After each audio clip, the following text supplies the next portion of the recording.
volta com mais uma aula de língua portuguesa.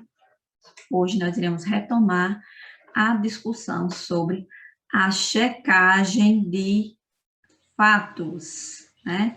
Na semana passada, nós lemos uma experiência de um projeto de ciências no qual os alunos precisavam fazer a checagem e a comprovação de informações de notícias recebidas em grupos de aplicativo de mensagem instantânea, né?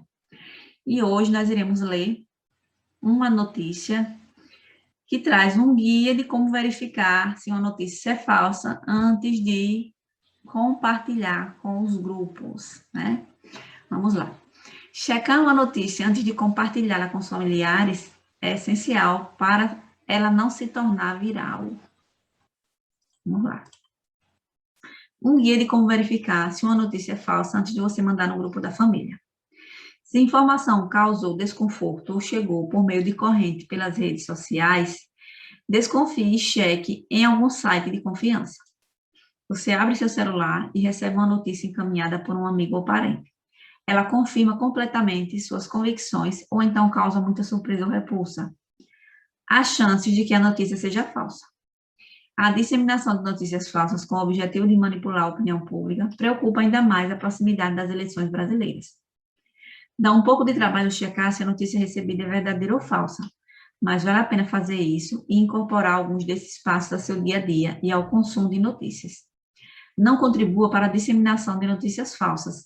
Tenha certeza de que é uma informação verdadeira antes de compartilhá-la. A seguir, um guia de como identificar notícias falsas e abaixo algumas respostas sobre esse fenômeno. Quando receber uma notícia, tome algumas precauções e reflita. 1. Pare e pense. Não acredite na notícia ou compartilhe o texto de imediato. 2. Ela lhe causou uma reação emocional muito grande? Desconfie. Notícias inventadas são feitas para causar, em alguns casos, grande surpresa ou repulsa. 3. A notícia simplesmente confirma alguma convicção sua? Também é uma técnica da notícia inventada. Não quer dizer que seja verdade. Desenvolva o hábito de desconfiar e pesquisar. 4. A notícia está pedindo para você acreditar nela, ou, por outro lado, ela está mostrando por que acreditar. Quando a notícia é verdadeira, é mais provável que ela cite fontes de links ou cite documentos oficiais e seja transparente quanto ao seu processo de apuração. 5. Produzir uma reportagem assim que eventos acontecem toma tempo e exige profissionais qualificados. Desconfie de notícias no calor do momento.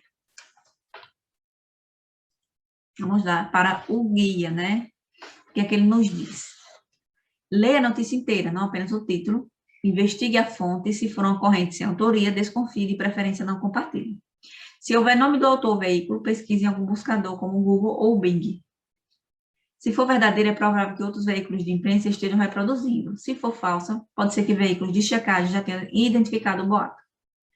Pesquise também os fatos e números citados. Verifique o contexto, como a data de publicação. Divulgar uma notícia bem antiga também é um tipo de desinformação. Pergunte para quem te mandou a notícia de quem recebeu e se conseguiu verificar a informação. Investigue a imagem em um buscador. Se receber uma foto, salve-a em seu computador e carregue em imagens.google.com ou em outro buscador. Verificar em que outros sites ela foi publicada pode dar pistas de sua veracidade. Desconfie de áudios. Tente resumir o áudio e busque por suas palavras-chave no Google. Então, é muito importante, né, que a gente tenha essa consciência, né, sobre como a gente deve utilizar os meios digitais, né? Não é toda informação que a gente deve compartilhar se nós não temos certeza de sua veracidade. Releia o título da notícia e do guia. Que fato originou a notícia? A disseminação de notícias falsas recebidas por mensagens instantâneas. Que situação muito comum a notícia aborda? O recebimento e envio de notícias falsas em grupos de mensagens instantâneas como os da família. Quais informações mais se destacam nesse título? Notícias falsas e antes de enviar para o grupo da família. Você costuma receber notícias e mensagens instantâneas no grupo de família ou de amigos? Sempre, né? Você considera as informações do guia e da notícia importantes para a sua vida? Por quê? É uma pergunta de resposta pessoal, certo? Isso aí vai depender de cada um. Volte a notícia e releia os 2 parágrafos iniciais. Depois responda. Que contextualização o texto apresenta para realizar as reflexões e dicas para o fato abordado? Apresenta uma situação bastante comum, que é a de acessar o celular e verificar que recebeu uma notícia encaminhada por um amigo ou parente. Essa notícia confirma completamente suas convicções, ou então causa muita surpresa ou repulsa. Uma parte dessas notícias é falsa de todos os tipos estudados. Porque o autor do texto afirma que as notícias falsas preocupam mais em período anterior às eleições. Que consequências poderiam causar? Porque podem aparecer notícias falsas que ajudam ou prejudicam o candidato, manipulando a opinião pública e interferindo nos resultados. No texto, o autor afirma que, embora seja trabalhoso, é importante checar a veracidade das informações antes de compartilhá-las. Responda. Por que vale a pena incorporar essas ações de checagem dos fatos em seu dia a dia? Para que não sejamos manipulados por informações falsas, exageradas e descontextualizadas em favor de uma opinião, de um produto ou de uma pessoa. Em sua opinião, o que deve ser feito para conscientizar ou ensinar as pessoas do círculo familiar a tomar esses cuidados apresentados? A gente deve conversar, né, e mostrar como essas informações elas circulam e elas manipulam, né, a opinião das pessoas. O texto apresenta precauções para evitar o comportamento de notícias sem checagem de sua veracidade.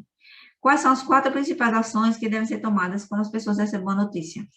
Parar, pensar, desconfiar e pesquisar. Quais características das mensagens recebidas devem acionar o sinal de alerta da confiança? São aquelas que causam reação emocional intensa ou confirmam exatamente suas convicções. Reproduza o quadro e preencha com o resumo das orientações do guia. Vamos lá. O título, né? Lê a notícia inteira, não apenas o título, e pesquise-o em um buscador. A fonte, investigue a fonte por meio de buscador. Se não apresentar a fonte, não compartilhe. A data, verifique a data da publicação para se certificar do seu contexto. Fatos e números, verifique os fatos e números citados para saber se foram apresentados por outras fontes. As imagens, investigue a imagem pelo buscador. Áudios, transcreva trechos do áudio e jogue no buscador para verificar se outras fontes apresentam essa informação. Observe a foto que acompanha a notícia. O que você vê na imagem? Uma pessoa com uma máscara branca, na qual há um nariz enorme, fino e pontudo, com as folhinhas grudadas. O nariz é cortado por um desenho de uma tesoura vermelha e a marca de corte aparece com pontilhados. Aqui, personagem de contos infantis é feita referência na foto. Faz referência ao personagem Pinóquio, porque toda vez que ele mentia, seu nariz crescia muito.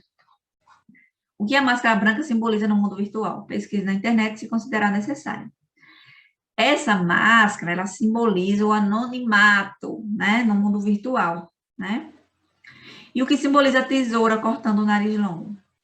A tesoura simboliza as atitudes tomadas pelas pessoas ao checarem as informações, desmascarando as fake news. De acordo com o guia, se uma notícia for falsa, é possível que um veículo de checagem de boatos já tenha identificado. Pesquise o nome de agências ou portais de checagem de fatos na internet. Anota a URL dos links e acessos. Navegue nesses locais e verifique se há indicação de procedimento de checagem de fatos. Se houver procedimentos diferentes dos apresentados no guia, tome nota. Se não tiver, aponte o que for similar ao guia lido. Tome nota de todas as informações e combine com o professor um momento para compartilhar as informações com os colegas. Porque a BBC Brasil e a revista Época apresentaram, cada qual com sua abordagem, textos que trazem formas de reconhecer as notícias falsas. Quais interesses movem esses veículos? A disseminação de notícias falsas afeta a credibilidade dos veículos de comunicação. Por isso, a necessidade de combater esse fenômeno, ensinando os leitores a fazer as checagens ou criando serviços próprios de verificação de fatos. Vamos agora à leitura da charge. Pode encher de boatos. O que você vê na imagem?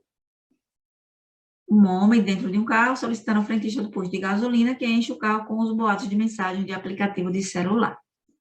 Que crítica social essa charge apresenta? Crítica ao fato de muitas pessoas basearem suas escolhas em boatos ou notícias falsas que recebem pelo aplicativo.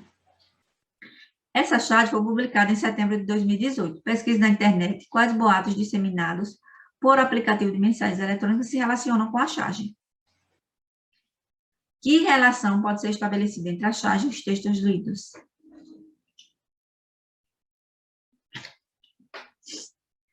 Todos os textos criticam o compartilhamento de notícias falsas ou boatos sem a checagem devida dessas informações.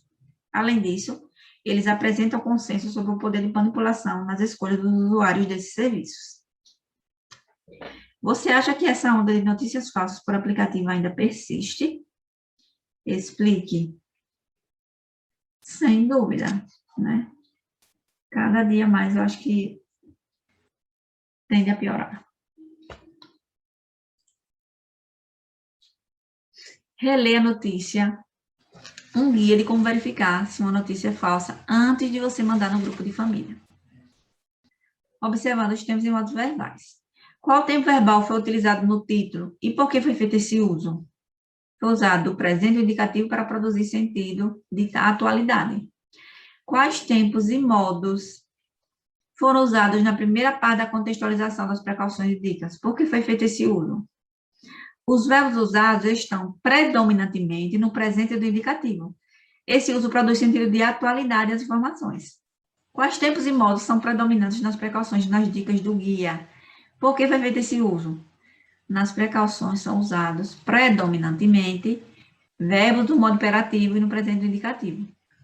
Esses usos produzem efeito de orientação ao pedido e de atualidade dessas precauções. Nas dicas do guia, o modo predominante é o imperativo, para produzir o efeito de orientação ao pedido. Observe os elementos visuais do guia e responda. Por que são usados cores diferentes e o ícone de tesoura para separar as partes do guia? Porque cada parte se relaciona a uma modalidade de texto. Na parte rosa são apresentadas as orientações relacionadas aos textos. Na parte verde, as orientações sobre imagens. A parte azul trata das notícias em áudio. O que representam os ícones reproduzidos abaixo? Que relação cada um deles estabelece com a informação que o acompanha? O ícone representa um texto jornalístico com o título, foto e texto em coluna. A informação é a orientação para que o usuário leia o texto na íntegra e não apenas as chamadas. No ícone 2, né, trata-se de uma página de calendário. A informação é a recomendação ao usuário para ficar atento à data e não compartilhar notícias antigas, pois podem ser compreendidas de forma descontextualizada. O ícone 3, né, o ícone é das imagens, fotos, e o texto faz referência à pesquisa de imagem, foto em um buscador. E o ícone 4, trata-se de um ícone de som, e a informação diz respeito à pesquisa de trechos do áudio por meio de palavras-chave em um buscador. Certo? Segundo Joseph Goebbels, ministro da propaganda da Alemanha nazista, uma mentira repetida 1000 vezes torna-se verdade. Com base nessa citação, pode-se verificar quão grave pode ser a disseminação de notícias falsas. Você concorda com essa citação? Em sua opinião, que situações na vida das pessoas, se contadas 1000 vezes, podem parecer verdade? Para você, o que é verdade e o que é mentira? Fique aí de reflexão, tá certo? Lê a charge, observando todos os elementos visuais e verbais, respondendo às questões. Vamos lá. Verdade e mentira. A verdade, ela está bem apoiada, né? A mentira não, né? Ela está aí num estado de instabilidade, né? Tanto é que ela começa já a decair. O que você vê na imagem? Ao fundo, uma construção semelhante a uma ponte apoiada em pilastras de bases sólidas, por onde se estende a palavra verdade. À frente, um aglomerado de blocos quase caindo uns em cima dos outros, derrubando a palavra mentira. Que crítica social é possível inferir pela leitura da charge? A crítica é que a verdade tem bases sólidas e se mantém em pé, e a mentira não se sustenta em nenhuma base, podendo desmoronar a qualquer momento. Que frase poderia resumir a imagem da mentira? A mentira desmorona como um baralho de cartas ou como tijolos soltos sem caimento, sem cimento. Qual imagem representa as iniciativas do professor Estevam do projeto do Colégio em Ourinhos? Por quê? O projeto do professor pode ser representado pela estrutura sólida, combatendo as mentiras que são instáveis. Que imagem representa a iniciativa da revista Época em apresentar um guia de checagem de fatos? Por quê? Assim como o projeto do professor, mas em outra frente, a revista apresenta ferramentas aos leitores para derrubar as bases em sustentação de notícias falsas. Chegamos ao final de mais uma aula. Espero que vocês tenham desenvolvido um pouco a reflexão sobre, né, a nossa maturidade, a nossa ética, a nossa consciência no uso, né, das redes e da manipulação de informações, certo? Fiquem em paz e até a próxima.